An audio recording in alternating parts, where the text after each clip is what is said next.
Tout savoir sur les nombres décimaux relatifs. Niveau 6e.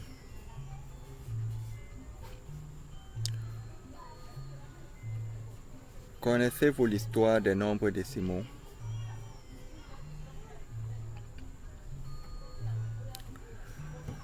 Nous vous raconterons la merveilleuse histoire des nombres décimaux et nous reviserons ensemble certaines bases de la mathématique pour nos petits de 6e.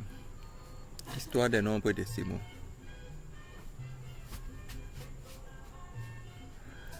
Dans la volonté de compter des éléments trop petits, d'une part, et de pouvoir réaliser des partages équitables d'autre part, des mathématiciens anciens ont trouvé nécessaire de compléter le système de décompte déjà existant à l'époque.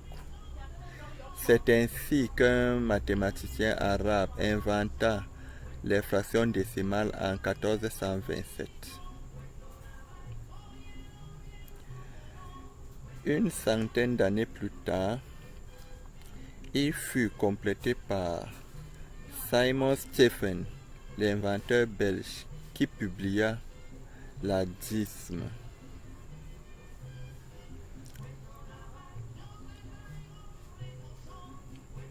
Livret dans lequel il proposa et vanta les nombres décimaux plus faciles à manipuler comparés aux fractions décimales dont l'écriture était plus complexe que celle que nous connaissons de nos jours.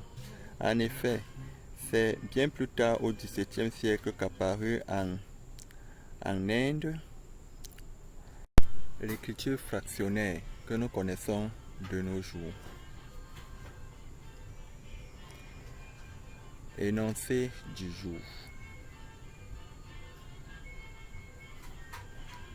Nous sommes intéressés ce jour par le rapport, c'est-à-dire la division entre les nombres décimaux, leur écriture à la dixième, à la centième près, voire même la millième près, par les opposés des nombres décimaux, l'addition des nombres décimaux et la multiplication par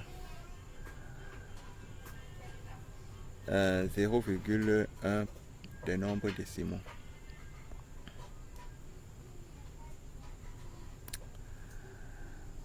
La solution, elle est très simple. Nous allons tout de même expliquer rapidement. Première question. Pour diviser 2,86 par 2,2, il suffit de diviser 286 par 220. On recule la virgule deux fois. La division apparaît à gauche.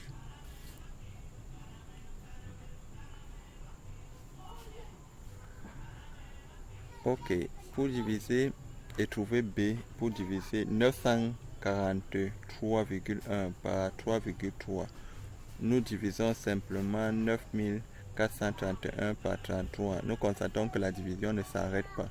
Et donc, la valeur de B est un nombre dont la partie décimale ne s'arrête pas. Question 3. La partie décimale de A étant limitée, celle de B illimitée, A est dans grand D et B n'est pas dans grand D. Question 4. La valeur de moins A. La valeur de moins A est tout simplement moins 1,3 car A lui-même c'est 1,3. Entre 1,3 et 1, c'est 1,3 qui est plus grand, donc moins 1,3 est donc plus petit que moins 1. À présent, calculons C.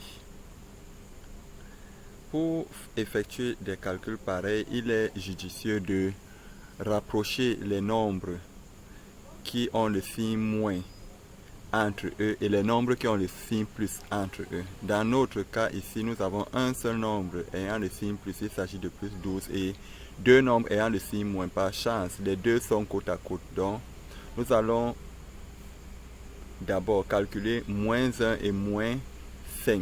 Les deux ensemble font moins 6. car on additionne les nombres et on met leur signe commun devant le résultat, ce qui nous donne effectivement moins 6. Maintenant, pour additionner deux nombres de signes contraires, nous faisons la soustraction entre les deux. Le résultat obtenu va porter le signe du plus grand nombre sans son signe. Il suffit de graduer une droite et les placer. Dans notre cas, nous avons moins 1 qui est plus petit que A, qui est plus petit que C et B, lui-même plus petit que C fois 0,01. Rappelons que ces nombres portent juste les résultats des calculs obtenus.